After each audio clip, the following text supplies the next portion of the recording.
আসসালামু আলাইকুম। আসন্ন ত্রয়োদশ জাতীয় সংসদ নির্বাচন 2026 উপলক্ষে আপনার কাঙ্ক্ষিত ভোটটি কি কি কারণে আপনার ব্যালট পেপারটি বাতিল হতে পারে, আসুন আমরা দেখি। প্রথমে ব্যালট পেপার নেওয়ার সময় আপনারা দেখে নেবেন আপনার এখানে কোভিড নম্বর আছে কিনা, আপনার এখানে পোলিং অফিসার অথবা প্রিজাইডিং অফিসারের স্বাক্ষর এবং ওদের একটা সিল থাকবে, এখানে সিল মুদ্রিত।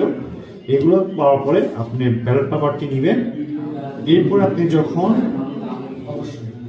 এই মুহূর্তিত যেটা আপনি সিল মারবেন, সিলটা যদি আপনি এখানে মারেন অথবা আপনার সিলটি যদি আপনি এখানে মারলেন অথবা আপনার সিলটি আপনি এখানে মারলেন অথবা আপনার সিলটি এখানে মারলেন, তো এভাবে এইসব সিল মারার কারণে আপনার ব্যালটটি বাতিল হতে পারে, অথবা আপনার যে পছন্দসই যেখানে আপনি ভোট দান করেছেন সেটা আপনাকে নাও গণ্য হতে পারে।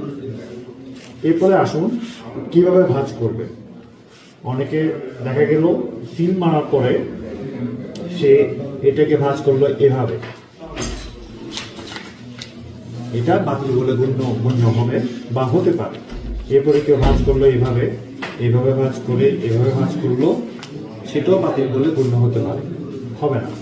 ঠিক আছে, তাহলে আসুন দেখে নিই আমরা কিভাবে সঠিক নিয়মে ব্যালট পেপারের সিল মেরে আমরা ভোটটি প্রদান করতে পারি। আসুন, সবকিছু দেখার পরে আমরা আগেই বলেছিলাম কোভিড নম্বর, স্বাক্ষর এবং সিল যেগুলো থাকবে এখানে থাকার পরে আপনি আপনার গোপন কক্ষে গিয়ে আপনার সিলটি নিয়ে ঠিক আপনার প্রতীক বরাবর, আপনার কাঙ্ক্ষিত প্রতীক বরাবর আপনি এখানে ঠিক মাঝ বরাবর সিলটি মেরে দিবেন।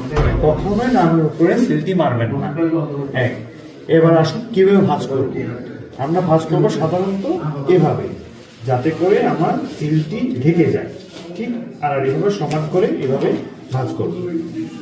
এরপরে ভাঁজ করবো আমরা এভাবে, ঠিক প্রথমে ডান দিক দিয়ে করলাম, এরপরে বাম পাশ দিয়ে করলাম। এরপরে আসুন এভাবে, তারপর আমরা এখানে আরেকটা ভাঁজ দিলাম, এরপর এখানে একটা ভাঁজ দিলাম। ভাঁজ করে সোজা আপনি ব্যালট বাক্সে গিয়ে এটা প্রবেশ করে দিবেন এবং এটাই হচ্ছে সঠিক পদ্ধতি। আসসালামু আলাইকুম।